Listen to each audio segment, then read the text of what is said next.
How do I start my own cleaning franchise? That's a great question, and we're going to talk about that today. Hi there, I'm Angela Brown, and this is Ask a House Cleaner. This is a show where you get to ask a house cleaning question, and I get to help you find an answer. Now, today's show is brought to us by mycleaningconnection.com. And if you're thinking about you want to go into the franchising industry, we're setting up a whole network of cleaning franchises that will be available to you so that you can click on the link and follow their information to find out more about how to join their existing franchise. So mycleaningconnection.com. All right, on to today's show, which is from a house cleaner who has an existing business and wants to know, how do I franchise the business that I've created?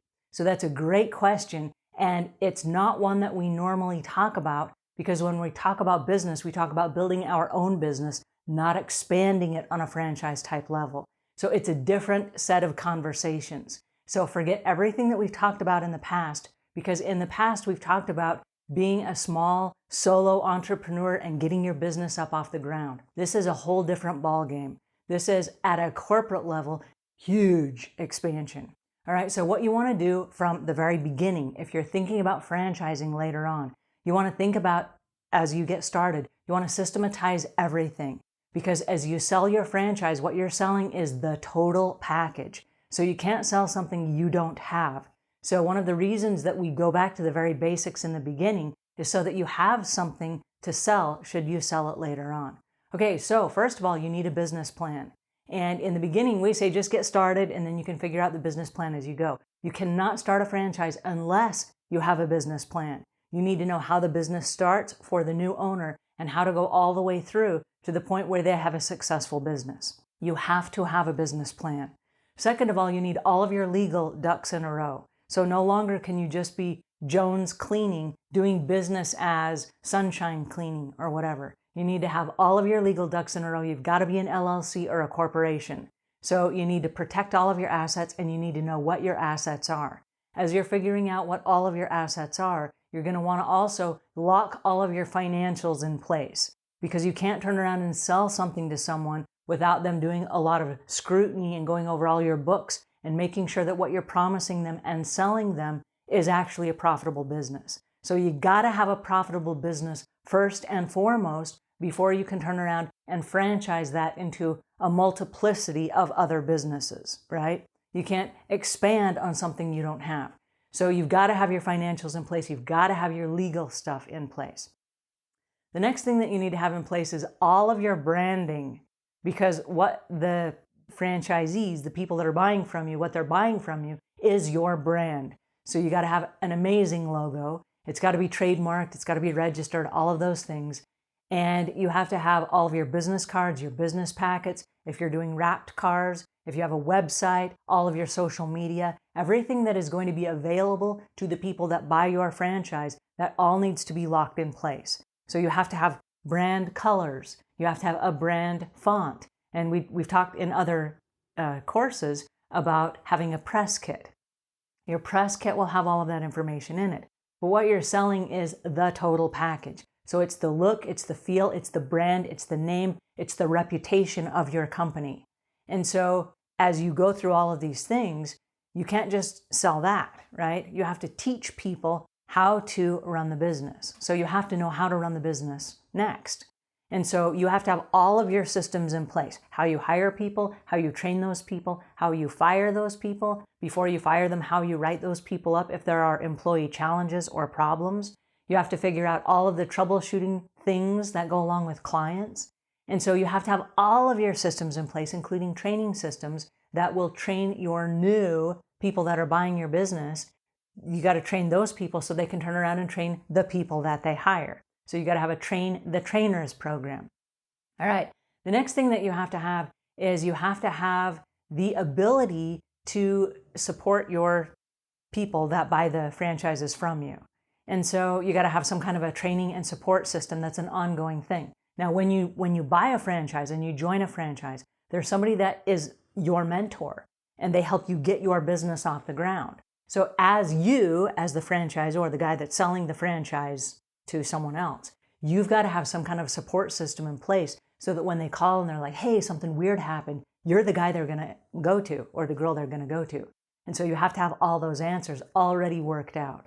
So if you're just starting your business and you're not quite there yet, don't even think about franchising. Think about getting your own business up off the ground and putting all your ducks in a row and building the foundation and creating something that you can turn around and repackage and sell to someone else.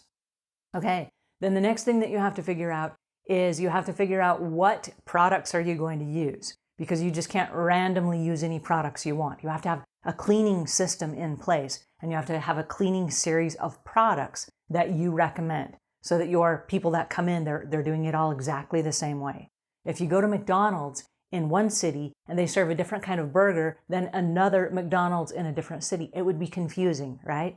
You go there and you say, hey, I want a Big Mac, and they say, no, we don't sell those here. We only sell something else. You would be confused, like, no, I thought that this is what I came for, right? People come to your brand because there's something specific that you offer. So you got to have your unique selling proposition in place. What is it that makes you different from everyone else? And you have to know that cold. And then you have to sell that, and you got to package it and sell it to someone else who's going to turn around and sell it to their employees and their customers. Okay, now having said that, there is research and development that is going to be required for you to build a franchise. You need to know who all of your competition is. So what territory are you going to be in, and what areas are you going to market, and who is already there? Who are the other franchises that are there? And who are the independents that are there? And what is the going rate in those areas? Because if you sell a franchise, let's say 200 miles away, the market might be different 200 miles away. So you still have to know what the going rate is in that area. And then you have to be able to compete on price and compete on value and the things that you're selling against the other franchises and against the independents that are there. Now, if you are a solo house cleaner right now and you cannot compete on price, and you're knocking your head up against a brick wall going, all these people are undercutting me and whatever, you've got to overcome that too as a franchise, right?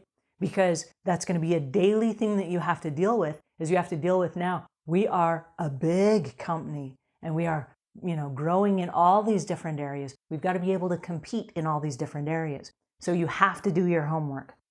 If you're thinking about starting a franchise, you have to know stone cold, and this is beyond a shadow of a doubt, that this is what you want to do, because it's going to require a boatload of money for you to get it up and running and packaged properly and then out to the market so that the market can buy it from you.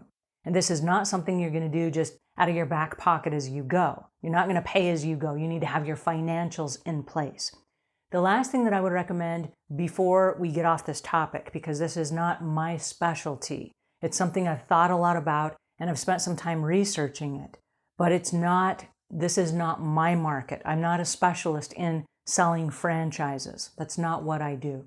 But something that I would recommend to you is that you do not reinvent the wheel, because there's no sense for you to go out there and spend years learning how to create a franchise when there are companies that do franchises for businesses. And I will leave links in the show notes to some companies that specialize in helping you take your business to a franchise level. So you have a business idea and they can take that and they can help you franchise it. That is not cheap.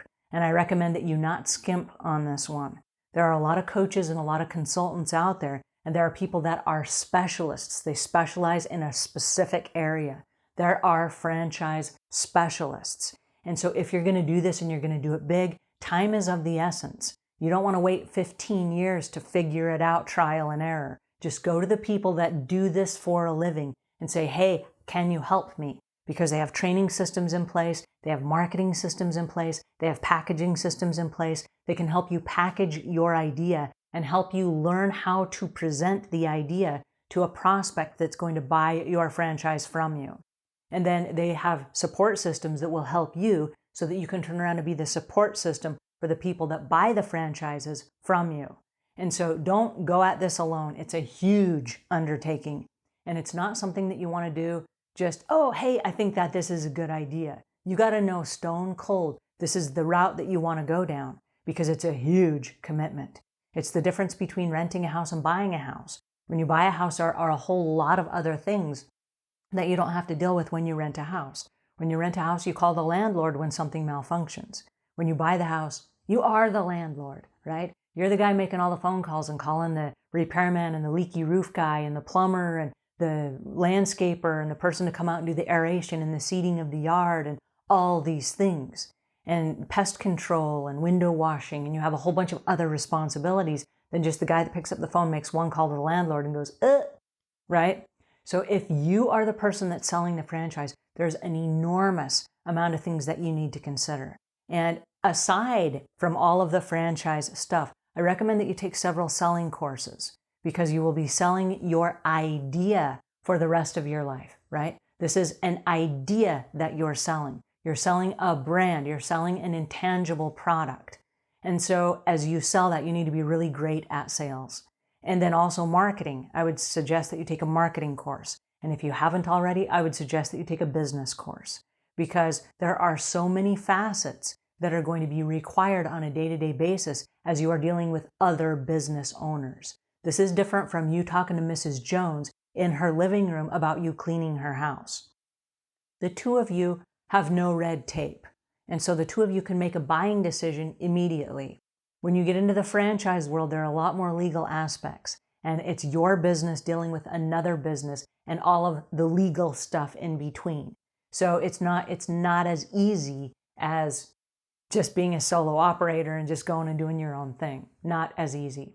So make sure this is what you really want to do. And it is food for thought. It's something to think about as you build and grow your business. Alrighty. So if you found this helpful, please pass it on to a friend. And until we meet again, leave the world a cleaner place than when you found it.